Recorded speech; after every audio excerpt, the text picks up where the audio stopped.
When I opened that door in the basement, I understood that I wasn't the family curse. I found evidence of what they did to my little brother. That same night, my hands became the instrument of justice that no one else would deliver. Good afternoon, my dears. I'm Gertrude Olsen, but everyone here calls me Miss G. I'm 72 years old. And well, my current address isn't the most conventional. I live in Madison, a beautiful city in the heart of Wisconsin, but not in the part you're familiar with. I've been living in the Wisconsin Women's Correctional Facility for almost 60 years. Yes, a prison. But don't be alarmed. I wasn't alarmed when I arrived, and things were very different back then. My little life here has a peaceful routine. My favorite pastime is reading. Oh, how I love my books. The library here isn't much, but I always find a way to get new books through the social workers or visits from other inmates. I've read a bit of everything. Novels, biographies, history books, but I have a special fondness for poetry. Well-placed words transport me beyond these gray walls. At night, when open the yard for sunbathing, or rather moonbathing, I like to sit in a corner and look at the sky. It's amazing how the stars continue to shine even for those who are imprisoned. I sit there quietly thinking about life, the twists the world takes, the choices we made and the ones that were made for us. I started enjoying reading here in prison. Before I hardly had time, or perhaps I didn't have the peace of mind to focus on the words. It was a volunteer teacher, Elaine, who taught me the pleasure of reading. I already knew how to read, of course, but I didn't know how to travel through books. She once told me, Gertrude, as long as your mind can travel, no cell will truly imprison you. And wasn't she right? I'm sitting now on my small bed in this small but organized cell. I have a makeshift table made from crates where I keep my treasures, some books, old letters, a notebook where I write my thoughts. The walls are a faded green, but I've decorated them with some magazine cutouts. You can make any place more welcoming if you put in a little effort. And you, my dears, who are watching me at this very moment, do me a favor. If this video touches your heart, leave a like and subscribe to the channel. This helps our story reach more people. And tell me in the comments which corner of America, or the world you're watching from. Are you having your morning coffee, eating lunch, or already preparing for bed? I imagine you on the other side, and it makes me feel less alone on this journey. Today, I'll tell a story I've kept for a long time. It's about how a mistake can transform into justice, about how sometimes we need to go through hell to find some kind of peace. It's not a pretty story, but it's my story. And maybe, just maybe, it can serve as a warning to someone who needs it. I was born in Springfield, Missouri back in 1953 when things were simpler but also harder. My father, John Olsen, worked in a coal mine. He was a tall man with hands as rough as old leather, always with that distant look as if seeing something no one else could see. My mother, Zelda Olsen, was a skilled seamstress. She made dresses that women in the area fought over, especially for weddings and birthdays. She had a thin face, hair always tied in a tight bun, and a way of walking that made her seem like she was always in a hurry, even when she wasn't. Our house was in the most remote part of town. It was a simple construction with an old roof and dirt floor in the back. We had a large yard with some chickens, an apple tree, and a peach tree that my father planted when I arrived. For the child to have something to eat, he would say, but those trees seemed more like decoration than food. No one in the house encouraged me to pick the fruits, as if they weren't meant for me. Life at home had a routine that didn't change much. I woke up with the first rays of sunlight coming through the small window of the room I shared with my brother, David, who was 5 years younger than me. David, a small boy with large, curious eyes who seemed to see the world as a magical place. While I had learned early on that magic didn't exist in that house, before going to school, I helped Mom prepare breakfast. Then it was a 20-minute walk to the small town school. I liked that journey. It was the only time of day when I felt something close to freedom. The school was simple with only 3 classrooms, but teacher Olivia treated me with a kindness I didn't know at home. She was the one who noticed and had a way with letters and lent me my first books. After school, I would return to help my mother with housework, washing clothes, sweeping, taking care of David. The born was fragile, born with health problems. Breathe is wrong, my father would say, as if the simple act of breathing could be done incorrectly. But I knew it wasn't David's fault. He had what they called a heart murmur. He needed special care. At night, when my father came home from work, the house felt different. The air seemed heavier, as if loaded with invisible tension. Wei would eat dinner in silence with only the tinkling of forks on plates. If David coughed during the meal, my father would bang on the table. This boy came with a defect. He would mumble as if talking to his food. The nights were the worst. After the lights went out, the walls of the house seemed to whisper. Many nights I heard footsteps in the hallway. Then David's bedroom door would open. My mother said she was checking if he was breathing right. But the moans I heard didn't sound like medical care. Many times I put the pillow over my head so I wouldn't hear, and when I couldn't bear it anymore, I would sneak out to the yard, sit under the apple tree, and count stars until my eyes grew heavy. Childhood games were different for me. While other children played ring around the rosy or with dolls, I played doctor with David. It wasn't a common game. It was my desperate attempt to comfort him after the examinations our parents conducted when they thought he wasn't well. I pretended I had magical powers to heal him. I would gently pass my hand where he said it hurt and softly sing songs I made up on the spot. At school I had few friends.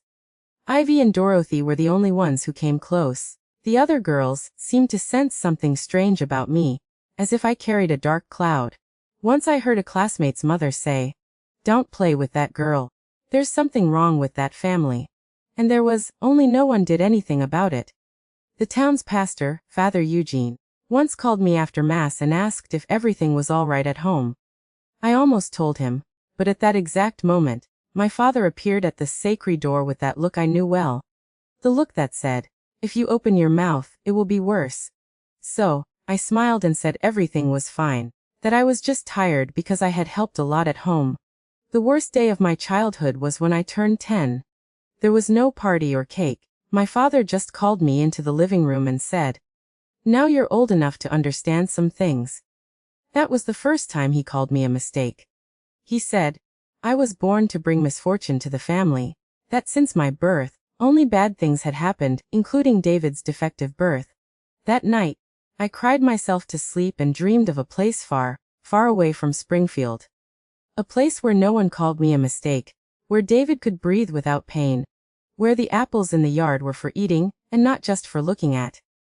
But when the sun rose, I was still there in the same room, in the same house, with the same weight on my shoulders. And that's how I spent my childhood, between whispers in the walls, cutting glances from my father, my mother's silences, and David's labored breathing. Each day was surviving until the next.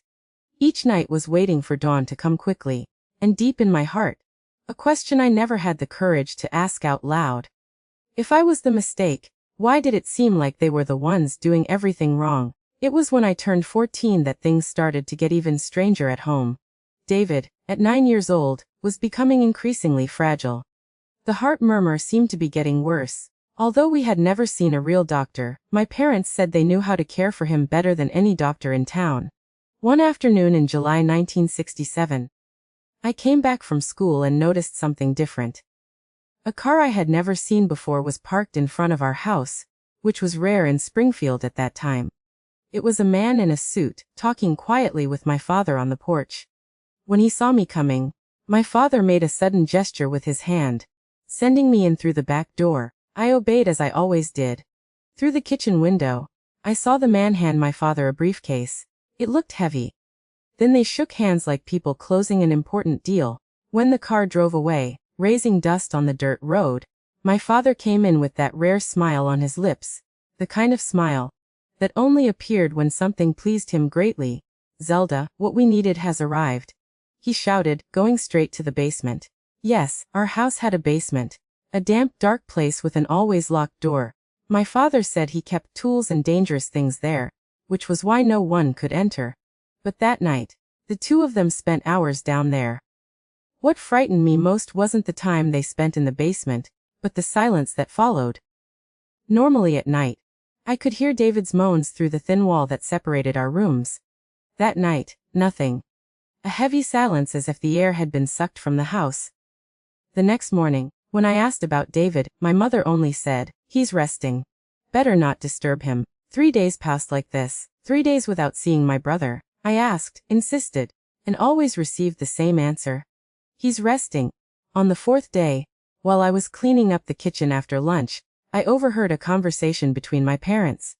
They were in the bedroom with the door ajar, and didn't notice my presence in the hallway. "I don't think it's working, John," my mother said, her voice trembling.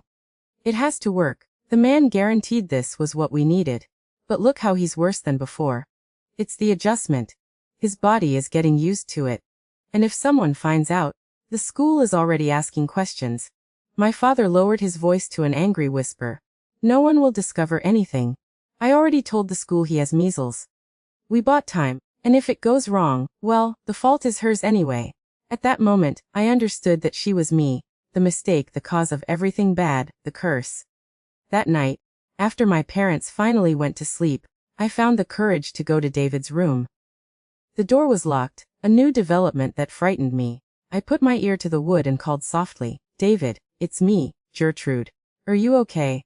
A long silence followed, and then, when I was about to give up, I heard a weak moan. So weak it could have been just the wind. But it wasn't. It was him. "It hurts, Gertie. It hurts a lot," he whispered, using the nickname only he called me.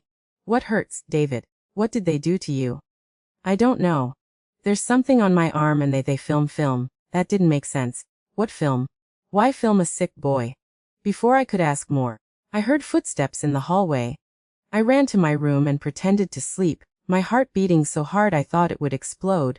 The next day, during breakfast, I noticed my mother had deep dark circles under her eyes. My father seemed nervous, checking the clock every moment. "I'll need you to go straight home after school today," he told me without looking me in the eyes. "Your mother and I have to go to Joe Plain to get some medicine for your brother. We'll be back tomorrow." That was strange.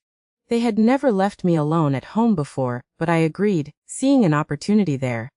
At school, I couldn't pay attention to anything. Teacher Olivia even asked if everything was all right, noticing my distraction. I almost told her, almost asked for help, but my father's words echoed in my head. The fault is hers anyway. What if it were true? What if David was suffering because of me? When I returned home, my parents' car was already gone. I entered slowly, the silence weighing like lead. I went straight to David's room, but the door was still locked. I called his name several times, but there was no response. It was then that I noticed something. The basement door was unlocked. A thin ray of light escaped through the crack. My heart accelerated. In all my 14 years, I had never been in that basement. It was forbidden, dangerous. I went down the wooden steps slowly, each step making the old boards creak. The smell was the first thing I noticed. A strong smell of chemicals mixed with something sweet and rotten. The light came from a weak bulb hanging from the ceiling. The basement wasn't large, but it was organized like some kind of, I don't know how to explain it, like an improvised doctor's office. There was a cot in the center with leather straps at the ends, a table with instruments I had never seen before, jars with strange colored liquids, and in a corner, a machine I recognized from science class, a movie projector. Next to it, a stack of round cans films. I felt my stomach turn. Driven by an impulse I couldn't control, I picked up one of the cans, opened it, and put the reel in the projector, as I had learned at school. I turned on the device, pointing it at the white wall. The images that appeared made me fall to my knees. It was David, my little David, strapped to that same cot. My father was giving him an injection in the arm while my mother adjusted something on a device nearby. My brother's face was contorted in pain, but there was no sound in the film, just raw black and white images of his suffering. I changed to another film and another and another. Years of treatments, years of experiments, years of my brother being used as I can't even say the word. Some films showed procedures so cruel I had to turn away. In others, they just measured him, wrote things down like a make-up scientific study. The last film I watched showed David much thinner, almost unrecognizable. He no longer moved, just stared fixedly at the camera, as if pleading, as if he knew this would be his last record. When the projection ended, I stood there in the dark, unable to cry, unable to scream. A numbness took over my body. It was no longer pain or fear I felt. It was something else, something growing inside me like a storm. I went back upstairs and tried the door to David's room again. This time I pushed with all my strength, throwing my body against the wood. The old lock gave way. The door opened with a crack. The room was empty. The bed made as if no one had slept there for days. The few toys he had were arranged on the shelf. On the wall, a calendar where my mother marked the days with a red X. The last mark was from 3 weeks ago. I sat on his bed and finally the tears came. I cried for hours, hugging the pillow that still had his smell. I cried until I had no more tears. When night came, I already knew. David wasn't resting. David wasn't anywhere.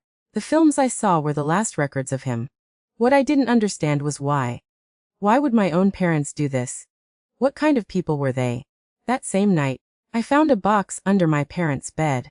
Inside were letters from some special research institute, letters mentioning payments for results, mentioning how the specimen was perfect for tests due to his rare cardiac condition.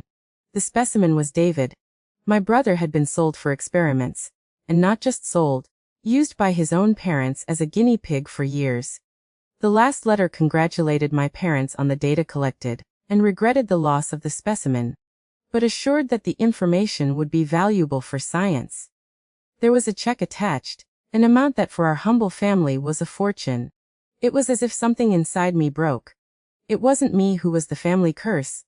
It wasn't me who was the mistake. The real mistake was right there before my eyes in those letters, in those films, in that whole house.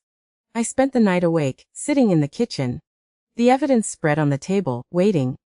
The hatred growing inside me was calm, almost serene. When the sun began to rise, I heard the car arriving. I heard my parents' excited voices talking about the new orders they were bringing, and when they opened the door and saw me sitting there with all the evidence exposed, their faces changed. I didn't see fear as I expected.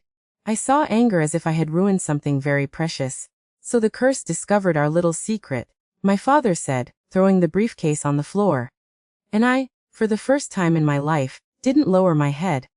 I looked directly at them and asked, "What did you do with David? Where is my brother?" My mother's answer hit me like a slap. "Buried in the yard under that apple tree you like so much. It's the only service that useless boy provided. Fertilizing a tree." My mother's words echoed in my head as I looked at those two strangers in front of me, because that's what they were. Strangers, not father and mother, not family. Just two people I never really knew. "You're not going to tell anyone," my father said. Not as a question but as an order. No one would believe a girl like you, the troubled daughter, the one who always caused problems. My mother approached. Her perfume was sickening, invading my space, and caressed my hair in a way that should have seemed maternal, but only gave me chills. "Gertrude, my daughter, you need to understand what we did was important for science, for the future. Your brother was already doomed anyway with that defective heart. At least this way, his short life served something greater." I pushed her hand away with a sudden movement. "Something greater. You tortured him. I saw the films. He begged you to stop." My father punched the table, making everything jump. "You don't understand anything. That institute approached us when they learned of his rare condition. They offered us money. Lots of money. Do you know what we can do with that money? Leave this town, start a new life, give you things you never had." "I never asked for any of that," I whispered. "I just wanted you to love David, to love me." My mother let out a cold laugh. "Love? Is that what you want? Love doesn't fill stomachs, girl. Love doesn't pay bills." That night, I was locked in the basement. The same basement where my brother had suffered for years. They said they needed to think about what to do with me. That I knew too much. That maybe the institute would be interested in a new volunteer. The smell of chemicals made me dizzy. The empty cot in the center seemed to call me like an omen of what was to come. I curled up in a corner, hugging my knees, trying to make myself small, very small. Maybe if I disappeared. 2 days passed like this. They came down to give me water and a piece of hard bread. Always the two of them together, always watching my every move. At night, I heard their voices arguing upstairs. Plans. What to do with the daughter who discovered everything. On the third day, the man in the suit returned. I heard his footsteps upstairs, his deep voice mixed with my parents'. Then silence, and then footsteps on the basement stairs. He was younger than I imagined, perhaps 30. Round glasses, hair combed back with brilliant. He carried a clipboard and looked at me, as if I were a curious object in a display case. "This is the girl?" he asked without addressing me. But my father, who was right behind him. "Yes, doctor. As I mentioned, she discovered everything." The man approached, held my chin, turned my face from one side to the other like someone examining fruit at the market. "Healthy, older than the boy, but she'll do. The institute is also interested in cases of female hysteria." My mother, standing on the stairs, spoke anxiously. "So the agreement continues even after the incident with the boy." The man adjusted his glasses with some modifications. "This one will need different dosages and will need signed documentation as if it were a voluntary admission to a psychiatric clinic to cover our bases." It was then that I completely understood. They were going to hand me over as they had done with David. I would be the next volunteer, the next contribution to science. The man left, promising to return in 2 days with the necessary papers. My parents locked me again. But now there was a different gleam in their eyes. The gleam of money, of greed. That night, as I lay on the cold basement floor, I heard light footsteps on the stairs. The door opened slowly, and I saw my mother's silhouette. She was alone, which was unusual. "Gertrude," she called softly. "Are you awake?" I remained motionless, pretending to sleep. She approached, knelt beside me. I felt her hand in my hair again, that false affection that now disgusted me. "You know," she began, thinking I was asleep, "I never wanted children. Your father was the one who insisted. And when you were born, so difficult, crying so much, I thought you would be the only one. Then came David with that wee heart. It was like a punishment." She paused for a long time. "But now I see it was a blessing. The money we received for David's data, and now you'll be able to start over far from here, maybe even in California." She continued, talking more to herself than to me about the plans, about how they would use the money. Not once did she mention guilt or regret. Not once did she sound like a mother talking about her daughter. It was as if she were talking about merchandise. When she finally left, I opened my eyes and faced the darkness. Something had changed inside me. Fear gave way to something else. A cold determination, a certainty. I would not be the next contribution to science. The next morning, when my father came down with breakfast, I noticed he was different, more careless. Perhaps the certainty that they would soon get rid of me had made him too confident. He left the basement door ajar when he left. I waited a few minutes, listening intently. The house was silent. Voices came from my parents' bedroom. They were arguing about what they would do with the money, so absorbed that they didn't hear me. I went to the kitchen drawer and took out a knife. Not to use it, at least not at that moment, just to defend myself if I needed to. Then, without making noise, I went out the back door. The morning sun blinded me momentarily. How many days had I spent in that dark basement? 3, 4, it seemed like an eternity. My first impulse was to run, to flee as far as possible. But then my eyes landed on the apple tree. The same apple tree under which I sat to count stars. The same apple tree that, according mother, had my brother buried underneath. I approached slowly. The soil around it looked normal, with no signs of having been disturbed. They would have lied about that too. At that moment, I heard a scream coming from the house. They had discovered I had escaped. There was no time to investigate the apple tree. I needed to flee. I ran to the street with no certain destination. I just ran. The town was still waking up. Few people on the streets. An old lady sweeping the sidewalk looked at me strangely. I must have been a mess, dirty, disheveled, with a knife in my hand. "Girl, is everything all right?" she asked, genuinely concerned. I stopped, breathless. I opened my mouth to answer, but what would I say? My parents killed my brother in experiments, and now want to do the same to me. Who would believe that? The hesitation cost me dearly. A shout behind me. My father running down the street. "Catch her. She's having an episode. She needs help." The lady backed away, frightened, looking from my terrified face to the knife in my hand. Of course she would believe him, not me. I started running again. To where? The police station was far on the other side of town. The school closed at that hour. I thought of the church of Father Eugene. But would I trust him? The last time I almost asked for help, my father appeared just in time to prevent it. I ended up hiding in the bushes behind the town cemetery. I stayed there trembling, trying to think of what to do now. If I returned home, no, that wasn't an option. If I tried to tell someone, who would believe a teenager accusing her own parents of monstrosities? The hours passed. Hunger grew worse. Thirst too. When night fell, I was still there hiding, not knowing what to do. The next day, I gathered courage and approached a newsstand. The owner, Mr. Oliver, was known for being charitable. When he saw me, his eyes widened. "Gertrude girl, your parents are looking for you all over town. They say you ran away from home after. He hesitated.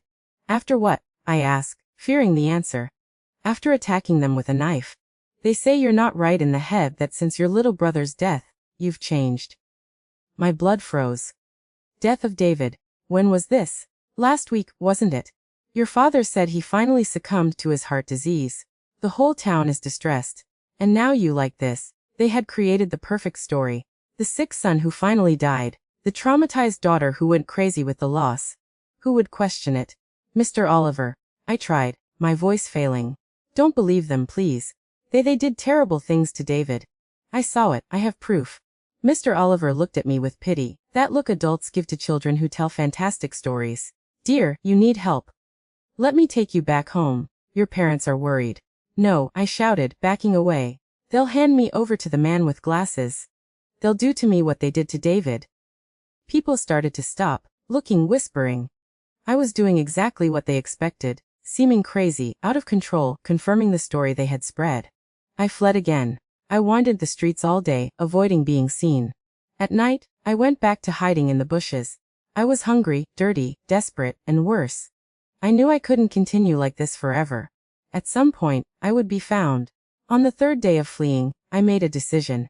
I would return home, not to surrender, but to get the evidence, the films, the Institute's letters. Without them, it was just my word against theirs. And in Springfield, Missouri in the 60s, the word of a respected man like my father was worth more than that of a disturbed teenager. I waited until late afternoon, when I knew my father would be at work. I saw my mother leave to go to the grocery store. The house would be empty for at least half an hour. I entered through the back using the key that was always hidden under a pot. The house was silent with that same heavy air as always. I went straight down to the basement, knowing exactly what I was looking for. The film cans were there, stacked in a corner, the letters too. I put everything in a cloth bag I found hanging. I was about to leave when I heard footsteps on the floor above. I froze. "I knew you would come back." My mother's cold voice came from the top of the stairs. She began to descend slowly, each step echoing in the empty basement. In her hands, she carried something I had never seen before. A syringe filled with a yellowish liquid. "The doctor left this in case you gave trouble before he returned," she said, showing the syringe, "to calm you, to make the transition smoother." I backed up until I hit the wall. There was nowhere to run. "Why?" I asked, my voice almost a whisper. "Why did you do this to David? Why do you want to do it to me?" She tilted her head as if the question were curious. "At first, it was just for the money. We were drowning in debt. The Institute offered an amount that would solve everything. Your father accepted immediately." I hesitated, I confess. But after the first payment, I realized we could have the life I always dreamed of. She took another step in my direction. But then it became more than that. It was fascinating to see the results. To see how far the human body can endure. The doctor said we were making history. "And now with you, the possibilities are even greater." "You are not my mother," I said, tears streaming down my face. "A real mother would never do this." Something flashed in her eyes. Anger, regret, but it quickly vanished. "Being a mother was a mistake. You were a mistake. David was a mistake. But now I can fix everything." She advanced with the syringe. I ducked the bag with the evidence still firm in my hands. In desperation, my fingers found something hard and cold on the floor. One of the metal instruments they used in the experiments. What happened next seems like a blur in my memory. I remember the quick movement I made, the metallic sound, her scream, and then the silence. When I regained full consciousness, my mother was lying on the basement floor, a metal instrument beside her. Blood, a lot of blood. I went up the stairs, staggering, still holding the bag with the evidence. In the kitchen, I vomited everything that wasn't in my stomach. Then I sat at the table, staring at nothing, waiting. It was just a matter of time until my father returned, and what would happen then? I knew I should flee, run as far as possible. But to where? A 14 with no money, no documents, where would I go? And even if I fled, who would guarantee they wouldn't do this to other children? The institute would continue looking for volunteers. My parents would find other specimens.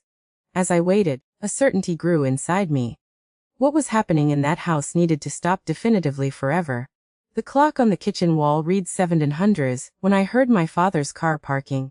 The familiar sound of tires on the gravel, the door slamming, the heavy footsteps on the porch. I didn't move. I continued sitting at the table. The evidence spread out in front of me, my hands stained red. A strange calmness had taken over me, as if I were everything from outside my own body. "Zelda, where are you, woman?" His voice echoed through the house, then lower as if talking to himself. "Did they catch the girl?" The footsteps approached the kitchen. When my father appeared at the door, his face quickly went from surprise to fury. His eyes went from my dirty hands to the filmcans on the table, then to my impassive face.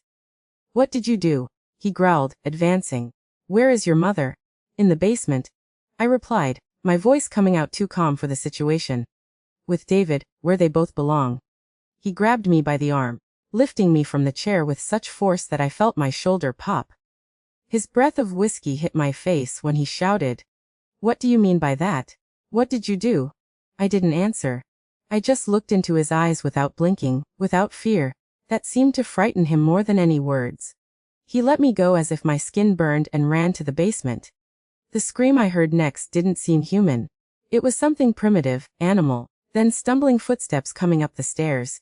When he returned to the kitchen, he seemed to have aged 10 years, his face pale, his eyes glazed.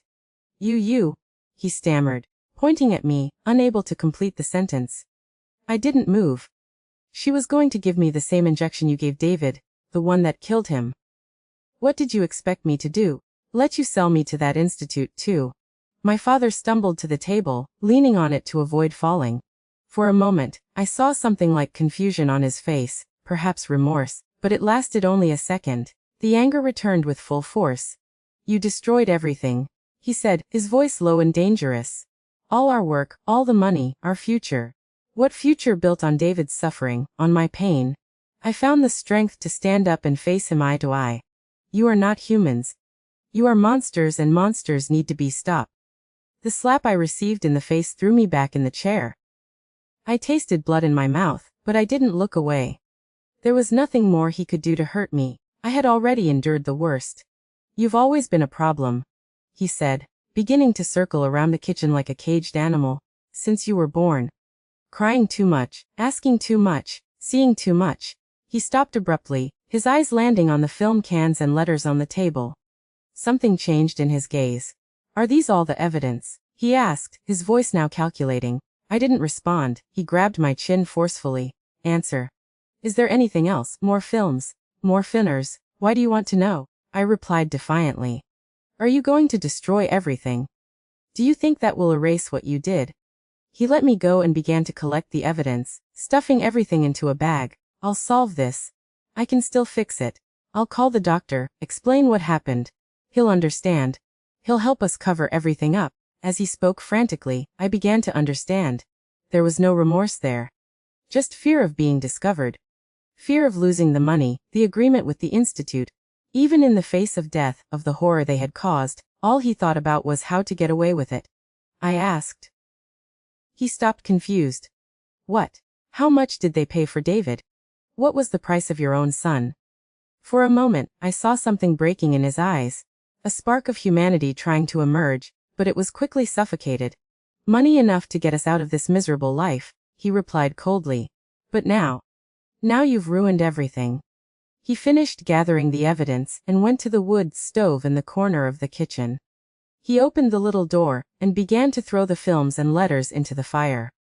One by one, he watched the records of David's suffering being consumed by the flames. "No one will believe you," he said as the evidence turned to ashes. "Who will listen to a troubled girl? A girl who everyone already knows isn't right in the head since her brother died." He was right. They had set the stage perfectly. The story of my instability was already planted in town. Even with my mother out of the picture, it would be his word against mine. And who would believe me now? "We have to solve the problem in the basement," he said after the last film can melt it in the fire. "And then you and I are going to have a long talk about your future." The way he said future made my blood run cold. There was no future for me in that house. If I stayed, I would be the next specimen or worse. When he turned to get something from the drawer, I saw the metallic gleam of a knife. The same one I had used to defend myself days ago. My body reacted before my mind could process. I grabbed the heavy iron skillet that was on the stove and in a quick movement hit his head. The sound was horrible. He fell like a sack of potatoes, the knife slipping from his fingers. He didn't move again. I stood there, the skillet still in my hand, looking at the body on the kitchen floor. The kitchen where so many times I had sat to eat in silence. Where so many times I had swallowed along with the food. Where now was the end of everything I knew as family. A terrible calmness came over me. I didn't feel panic. I didn't feel remorse. I just felt relief, as if an immense weight had been removed from my shoulders. I went out to the yard and looked at the apple tree. The tree under which I sat to count stars.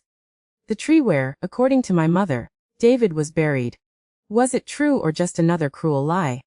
I went to the tool shed and grabbed a shovel. I began to dig under the apple tree, driven by a need I couldn't explain.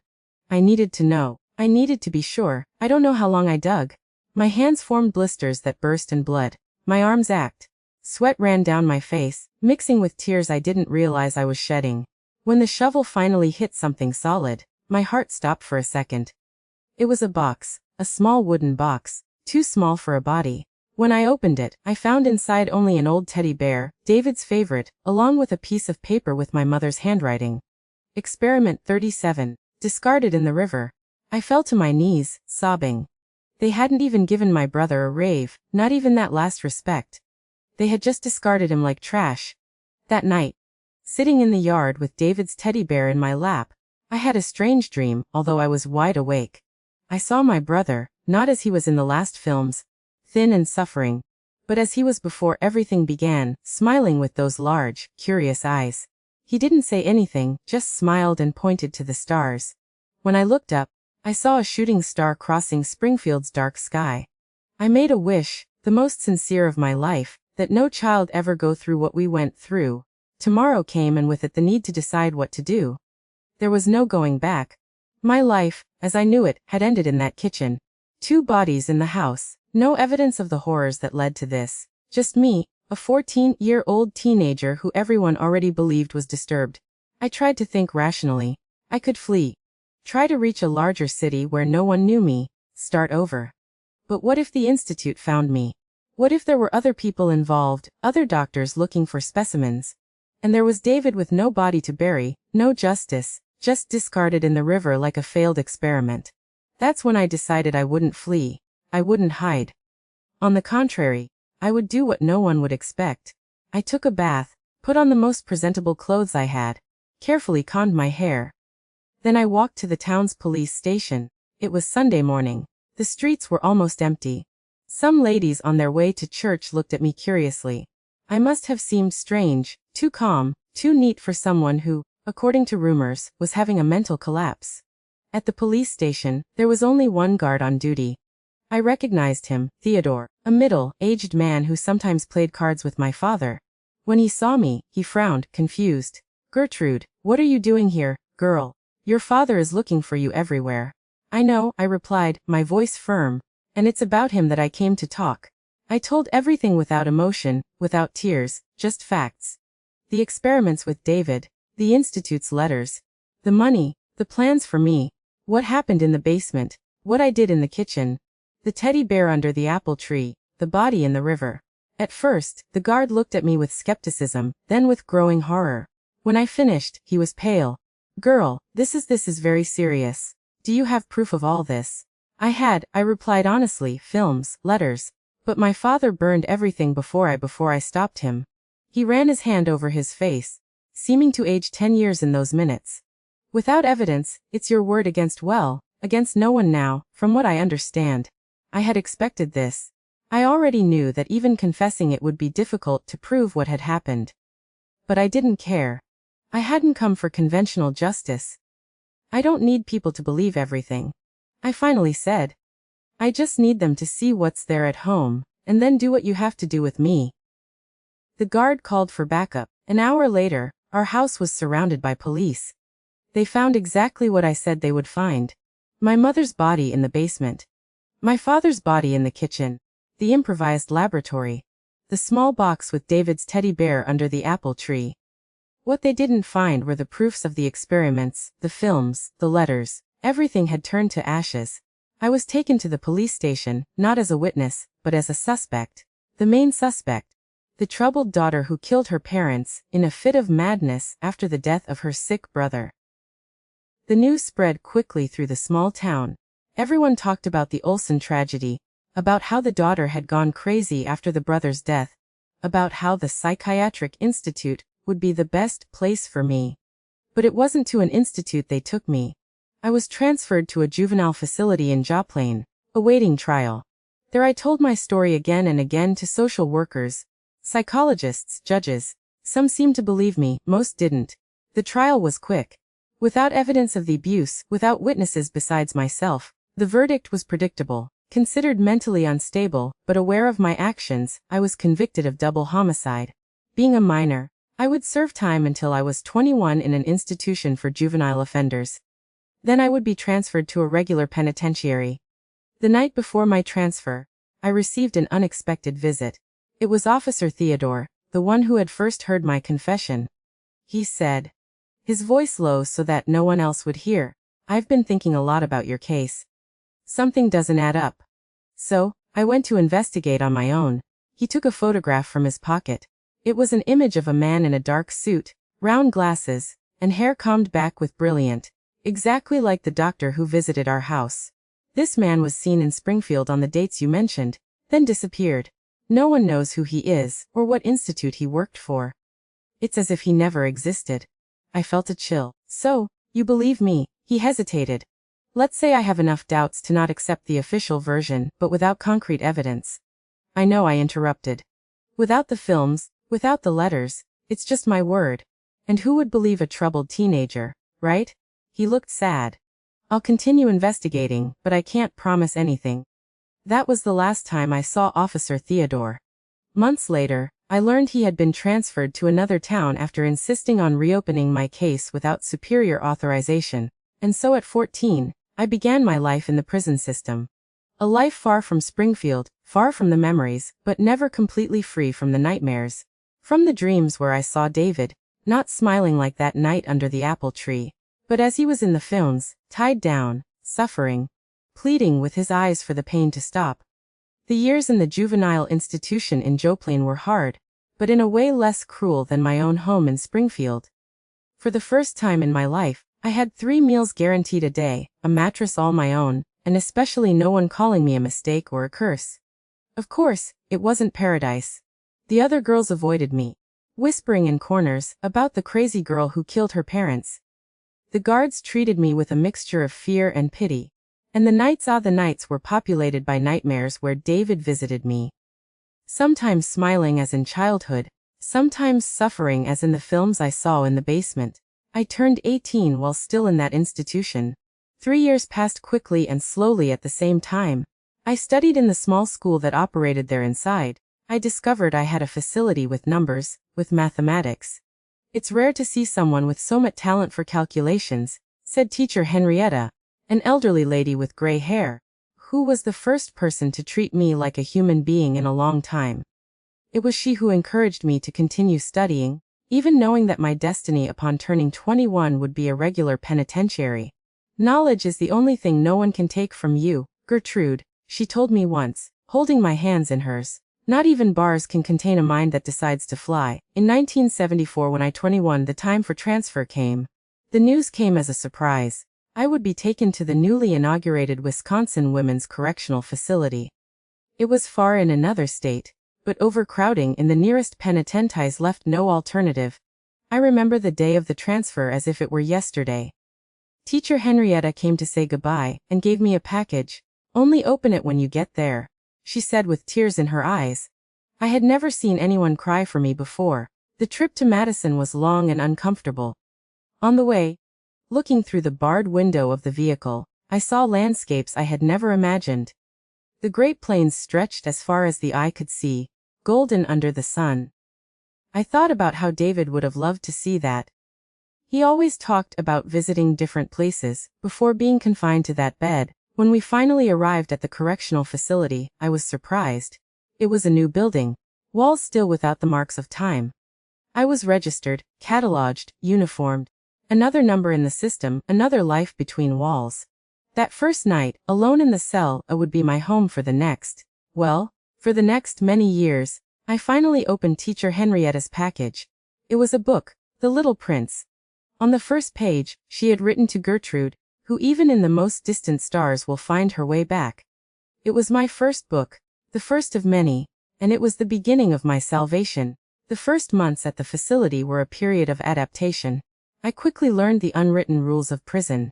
Who to obey, who to approach, who to avoid. Luckily, my story, or at least the version that was in my records, guaranteed me a certain respect. No one messed much with the girl who killed her parents. There was a mixture of fear and a strange admiration. It was during this period that I met Natalie, an older inmate who was serving time for poisoning her husband. He beat my children, she told me one night while we shared a smuggled cigarette. I tried to report him, to flee, to separate. Nothing worked. Then one day, I mixed rat poison in his coffee. I don't regret it one bit. Natalie became my first real friend. She was almost 40 when we met, hair already gray at the temples, hands calloused from someone who had worked hard all her life. She had a maternal way, even being tough when she needed to be. Maybe she saw in me the daughter she left behind. Maybe I saw in her the mother I never had. It was she who taught me how to survive in prison, to make crafts with simple materials, to earn some pocket money, to negotiate small favors, to maintain dignity even while wearing a uniform. The secret isn't trying to escape these walls, she would say, but building a world within them. The years passed. My life established itself in a predictable routine. Wake up with the bell, work in the prison laundry, lunch, return to work, dinner, an hour in the yard, sleep. In 1978, news shook my routine. Natalie would be released. Her sentence, reduced for good behavior, had come to an end. The joy I felt for her mixed with a terrible fear of being alone again. On the eve of her release, we sat in the yard while she smoked her last cigarette as an inmate. "What will I do without you, Natalie?" I asked, without being able to hide the tremor in my voice. She looked at me with those eyes that seemed to read my soul. "You'll continue, Gertrude, as you've always done, as you always will. You're stronger than you think." "I'm afraid," I admitted, son I had never said out loud before. "Not of what's in here, but of the emptiness, the silence when the nightmares come." Natalie carefully extinguished the cigarette and put the butt in her pocket. Even in that, she was organized. "I'll tell you something, girl. And I want you to remember it well."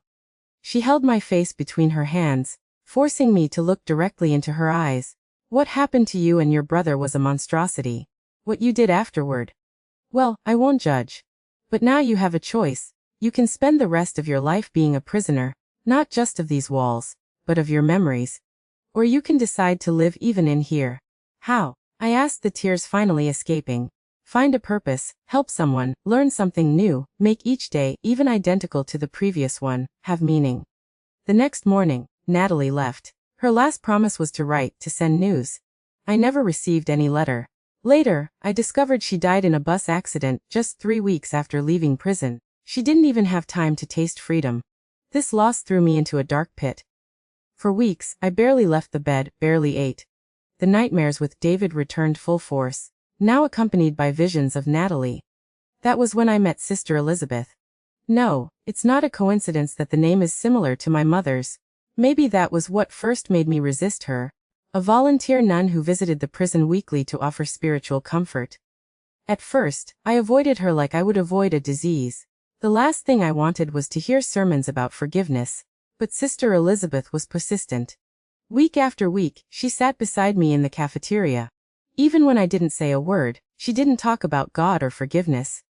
She talked about books, about poetry, about philosophy. She always brought a different book that she left with me, until the next visit. "Why do you insist so much?" I asked after almost 2 months of this ritual. "Because I see something in your eyes," she answered simply. "A light that refuses to go out even when you yourself try to suffocate it." It was she who got permission for me to participate in the prison's education program. At the time it was something rare. inmates with access to formal education, but somehow this small determined none moved bureaucratic mountains. In 1980 I began to study formally. First I finished elementary education, then high school. The improvised classroom in the prison became my refuge, the books my escape, the numbers my companions. When I finished high school, Sister Elizabeth brought a proposal that would change everything. A pilot program where inmates could take higher education courses through correspondence. It was experimental, bureaucratic, difficult, but possible. Mathematics, I answered without hesitation when she asked what I would like to study. I want to understand the numbers, the equations, the logic. For 5 years, I studied like never before. The materials arrived monthly. I solved the exercises, wrote essays, sent them back. My cell transformed into a small library of algebra, geometry, calculus books. The walls covered with notes and formulas. In 1987, at 34 years old and with almost half of my life spent behind bars, I received my degree in mathematics.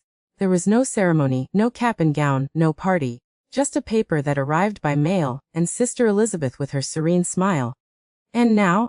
I asked, holding the diploma as if it were something fragile and precious. "No, you teach," she answered, as if it were obvious. And so began the third phase of my life in prison. With the administration's authorization, I initiated a literacy program for the inmates. At first, there were only 3 fearful and distressful students. In a year, more than half of the female prison population of Madison spent at least 1 hour a week in my improvised classroom. I taught women of all ages to read, write, calculate. Women who never had the opportunity to study. Women who, like me, had committed mistakes, some terrible, others just the result of lives without options. In 1990, Sister Elizabeth fell ill. Leukemia, the doctor said. She continued visiting the prison, even during treatment, increasingly fragile, the black habit accentuating the paleness of her skin. On her last visit, she brought me a gift, an old edition of The Little Prince, to replace the worn copy that Henrietta had given me years before. "Do you know why I like this book so much?" she asked, her voice already weak. "Because it talks about a boy and a fox," I replied, trying to make a joke so as not to cry. "Because it talks about seeing with the heart, about taming and being tamed, about creating bonds." She held my hand. "You've created bonds here, Gertrude, with each woman you've taught to write her own name. With each one who can now read a letter from her family without needing help. You've transformed your prison into something meaningful." Sister Elizabeth passed away 2 weeks later. I couldn't go to the funeral, of course, but I organized a small ceremony in the prison yard. Surprisingly, the warden authorized it. Even more surprising, almost all the inmates participated.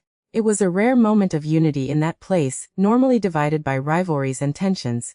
Women of different origins, crimes, sentences, all united in respect for one who had been a constant presence of kindness in their lives. And something strange happened during that improvised ceremony. While we read excerpts from The Little Prince in tribute to Sister Elizabeth, I felt a peace I hadn't known since childhood, as if a circle was closing, as if I finally found a purpose. That night, for the first time in years, I dreamed of David. Not as in the terrible memories of the films, nor as the frightened boy who moaned in pain. I dreamed of him as an adult, smiling at peace. "You made a difference, Gertie," he told me in the dream, using the nickname that only he called me. "Not for me. It's too late for that, but for them, for all of them." I woke up with tears on my face, but they weren't of sadness.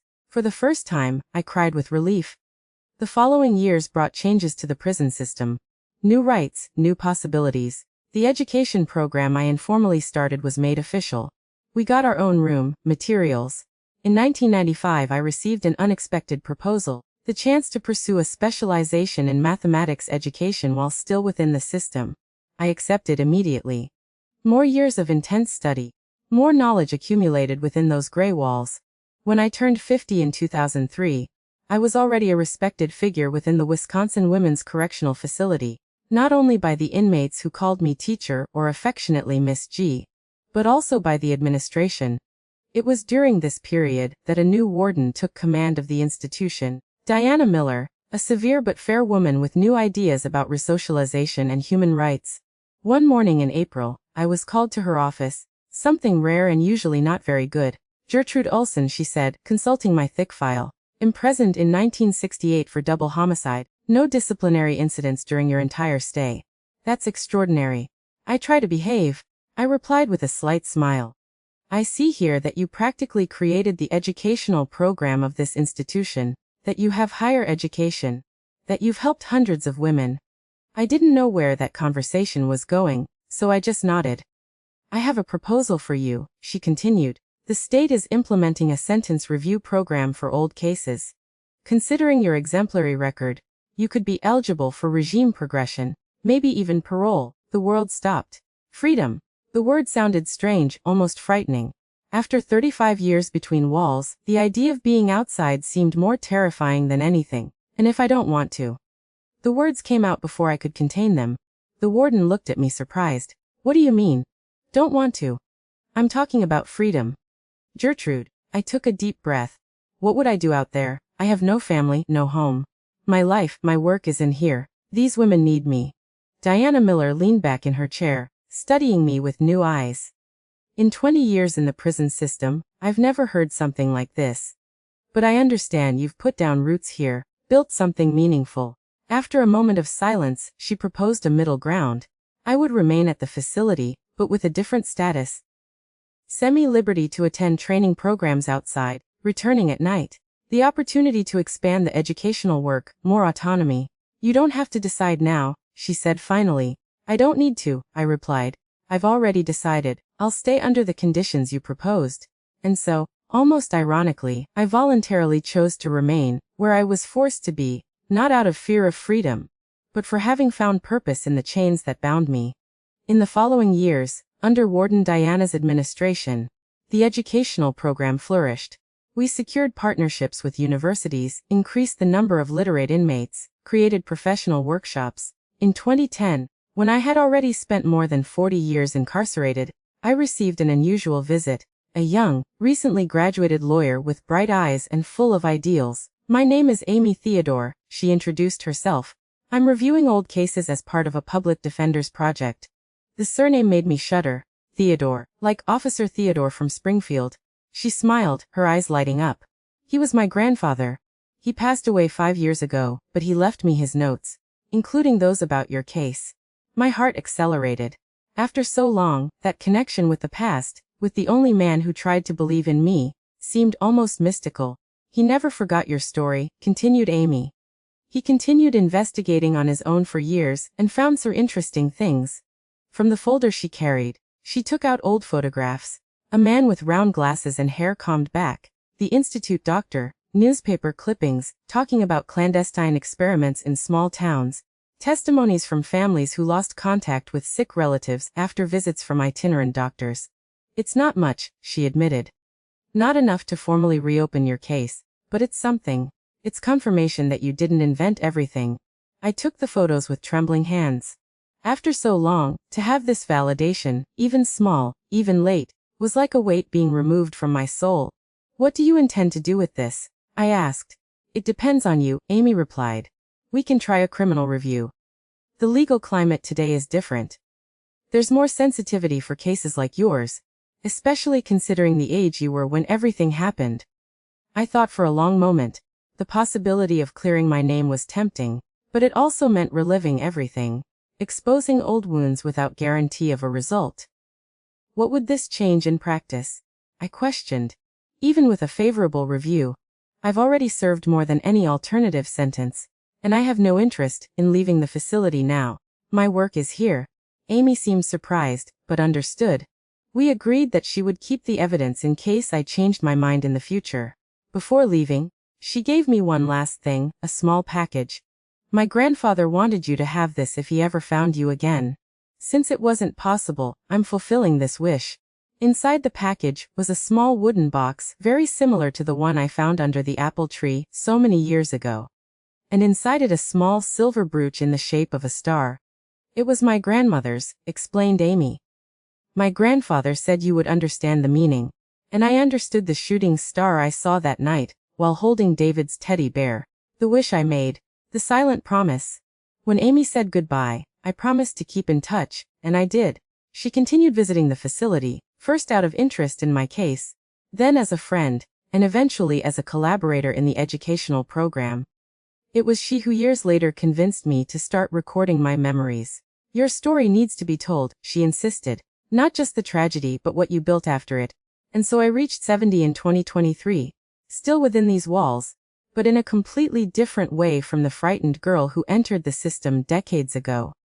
No longer a prisoner of my history, but a woman who found purpose even in the most unlikely circumstances. Now at 72, I live a peaceful routine here at the Wisconsin Women's Correctional Facility. People are always surprised when I say I found peace between these walls. How can someone find serenity in a prison? But the truth is that I built my little world here. My days begin early. At 5 in the morning, I'm already awake long before the official call.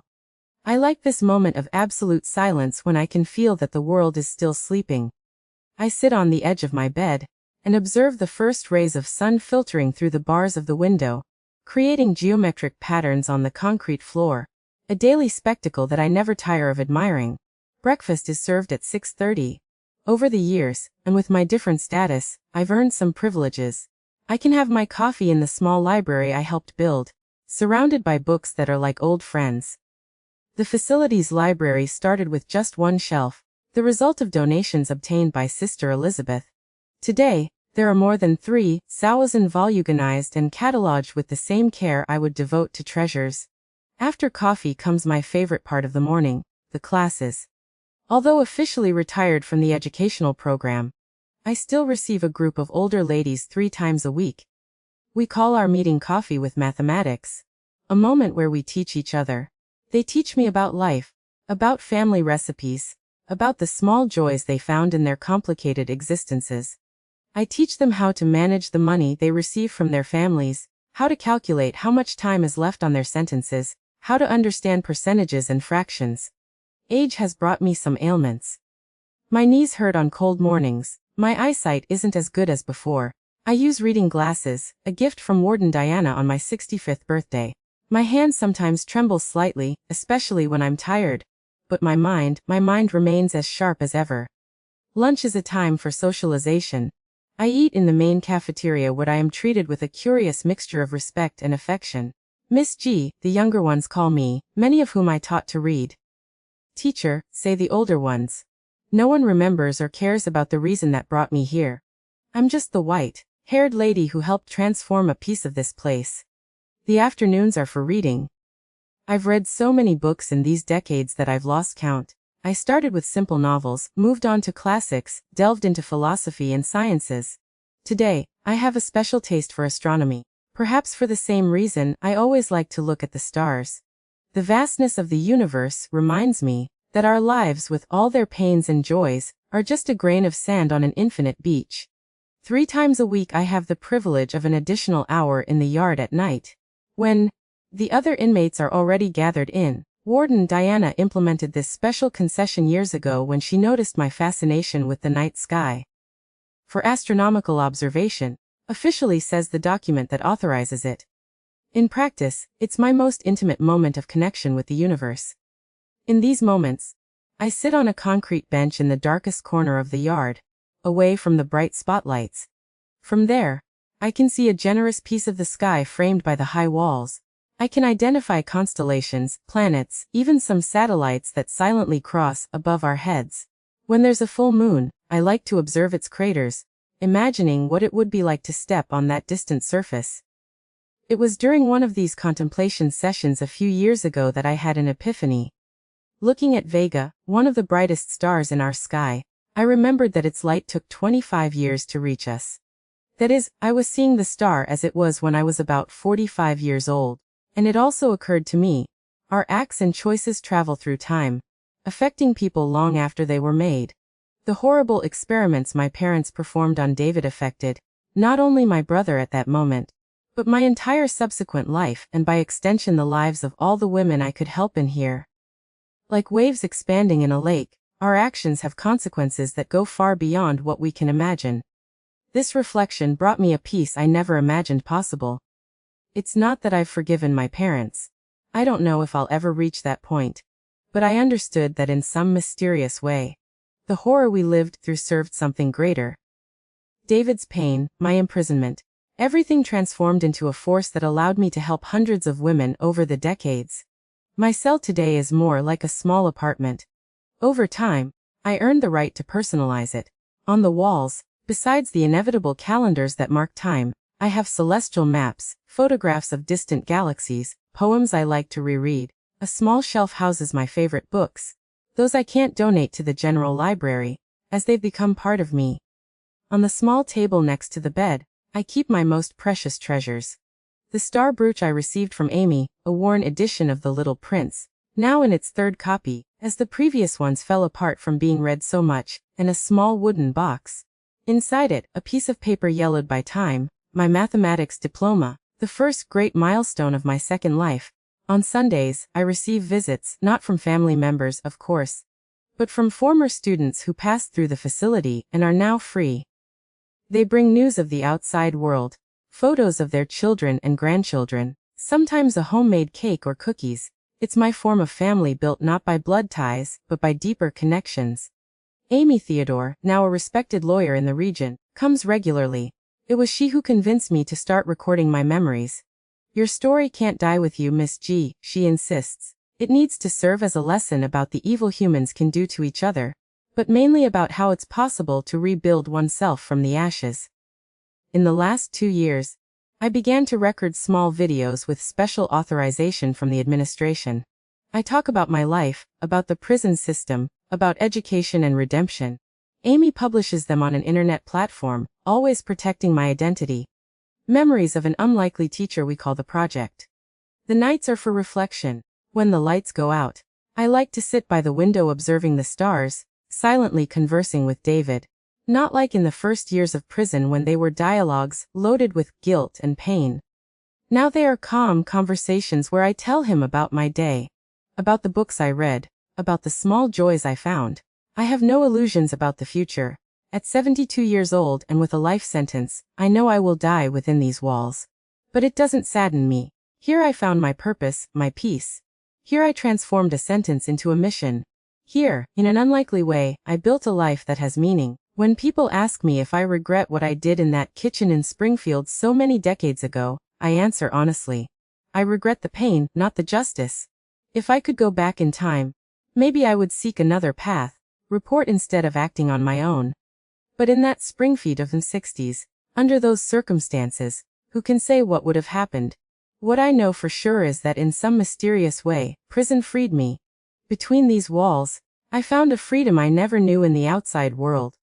The freedom to build something meaningful, to help other women, to find beauty even in the most unlikely places. And when I look at the stars in my night sessions in the yard, I feel a profound connection with the universe. The same stars that David and I admired from the shade of the apple tree in Springfield are still there, unchanging in their distant beauty, and somehow that comforts me. Somehow it makes me feel that everything is exactly as it should be. My dears who have come with me to this point in this journey through the darkest and also the brightest corners of my soul, I have some final words to share. If you are going through moments of deep darkness, know that even on the darkest nights, the stars are still there. Even if temporarily invisible.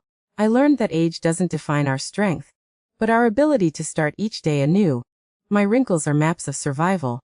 Each one tells a story of pain overcome. Time doesn't heal all wounds, but it teaches us to live with them and still smile. My story isn't about what was done to me, but about how I chose to respond. Life taught me that even in the deepest darkness, our inner light never goes out.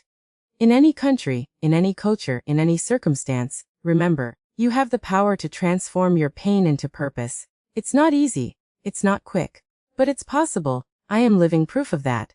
I discovered that we are stronger than we imagine. Especially when we think we can't take it anymore. If you know someone who is suffering, extend your hand. Be the teacher, Henrietta, the Natalie, the sister Elizabeth, or the Amy in someone's life. Sometimes a small gesture, a book, a kind word, a moment of sincere listening can literally save a life. Seek help wherever you are. In every corner of the world, there are people and organizations dedicated to protecting the most vulnerable. Human dignity is a universal right. No matter where you are, it's never too late to seek support. It's never too late to start over. I learned that true strength isn't in never falling, but but in rising every time. That our story doesn't end with painful chapters. That surviving is a form of resistance. And living well is the best revenge. Before I say goodbye, I'd like to make a special request. If this story touched your heart in any way, subscribe to the channel and hit the notification bell to be notified about new videos. Each subscription is a way to ensure that stories like mine, stories of overcoming, even in the most unlikely circumstances, continue to be told. And leave me just one word in the comments. Stars. This word will be our secret code, a way for me to know that you followed my journey to the end, that you understood that even on the darkest nights, there is light up there guiding us. Do it now. Don't wait another minute. Thank you for listening to me, for allowing a 72-year-old woman from inside a prison in Madison to perhaps touch your lives in some way. Each night when I look at the sky, I'll remember you.